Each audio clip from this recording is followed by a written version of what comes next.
Samantala, mababawasan naman po ng 3 piso at 36 na sentimos, 3 pesos and 36 centavos ang kada kilo po ng LPG at 5 pesos and 60 centavos naman ang bawas sa kada litro ng kerosino gas. Kasunod yan ang pagsuspindi ni Pangulong Bongbong Marcos Jr. ng excise tax na pinapataw sa mga ito. Detalye sa live report ni Madeline Villar. Moratillo, Mads, magkano? 37 pesos. Bawat 11 kilogram na tangke ng LPG ang ibabawas, no? 37 pesos. Yes, Ali, tama ka nga yan. Halos 37 pesos na yung mababawas sa kada tangke ng LPG na sabi ng Malacanang mas malaking tulong sa mga kababayan natin dahil mararamdaman. Yan daw yung dahilan kung kaya't inuna nila yung pagdadesisyon sa suspension nga ng ipinapataw na excise tax sa kerosene at saka sa LPG. Pansamantalang sinuspinde ni Pangulong Ferdinand Marcos Jr. ang ipinapataw na excise tax sa LPG at kerosene. Dahil rito, sabi ng Pangulo, 3 pesos and 36 centavos ang mababawas sa kada kilo ng LPG o katumbas ng 37 pesos na mababawas sa kada tangke ng LPG. 5 pesos and 60 centavos naman ang mababawas sa kada litro ng kerosene. Paano naman kaya ang diesel at gasolina?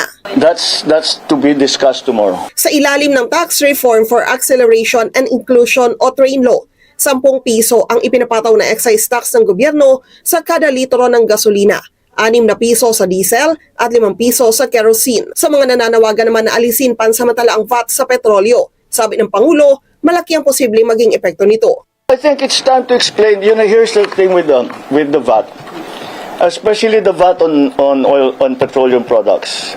The VAT on petroleum products, we are going to get a windfall profit from that because tumaas yung presyo ng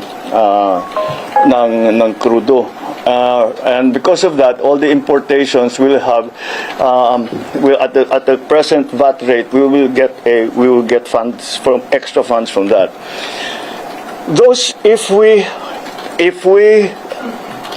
take away the VAT on petroleum products, it will only help the petroleum market. What we need is funding to help the entire society. Sa gitna naman ng hindi matapos-tapos na issue patungkol sa kalusugan ng Pangulo, kanina nagpasiklab siya para ipakita na wala siyang sakit. Mula Malacanang Building hanggang sa New Executive Building na may humigit kumulang 200 metro rin.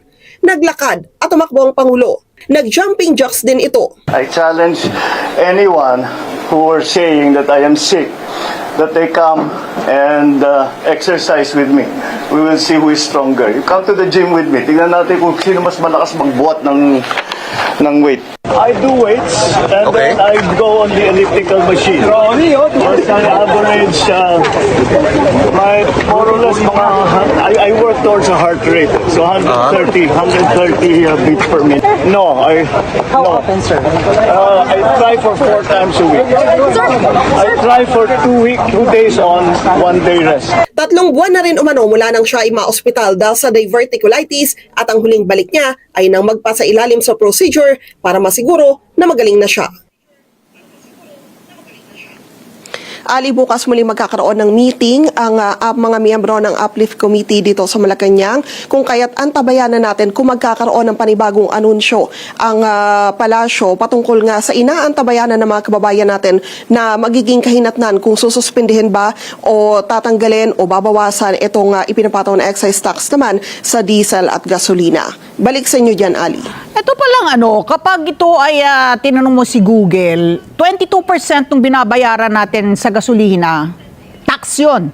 Sa diesel naman, kada litro, 29% ay napupunta sa buwis, no? So kung nasa 140 pesos na tayo kada litro ngayon, mahigit 40 pesos and 60 centavos doon ay buwis.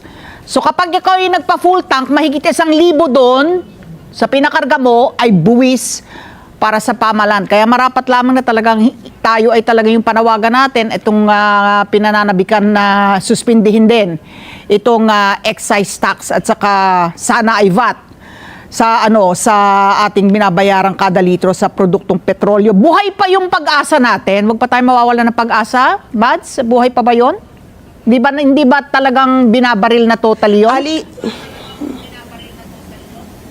Ali, alam mo kung pagbabatayan yung litanya ng mga salita ng Pangulo kanina, mukhang medyo malamig sila pagdating doon sa usapan ng suspension ng ipinapataw na value-added tax. So mukhang ang aantabayanan na lang talaga natin itong excise tax. Sapagkat ang sinasabi nga ng Pangulo kanina, yung sa VAT daw kasi malaki yung mawawala sa gobyerno, lalo na at doon sila kumukuha ng ibinibigay naman na pangtulong sa mga kababayan natin na nasa ibang sektor na apektado rin ng napakataas na presyo ng mga produktong petrolyo. Oo. Mads, tama ba? Para sa kaalaman lang ng ating manonood, ang computation po ng 12% na VAT natin ay base price plus excise tax, 12% nun. Kaya malaki, no?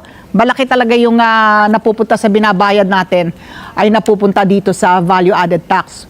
Mads, tanong ko lang kanina, parang yung nagpakitang gilas ang Pangulo na tungkol sa kanyang kalusugan, kayo daw, mga reporter daw ang hiningal nung hinabol nyo?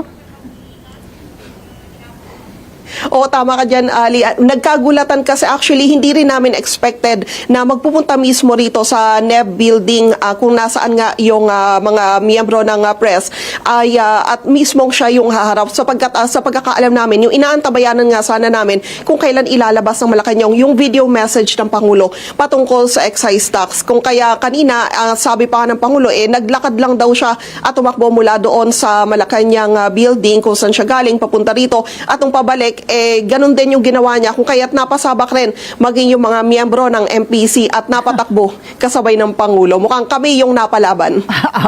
Okay, maraming salamat, Merlin Villar Moratillo. Mata natin dyan sa Palasyo.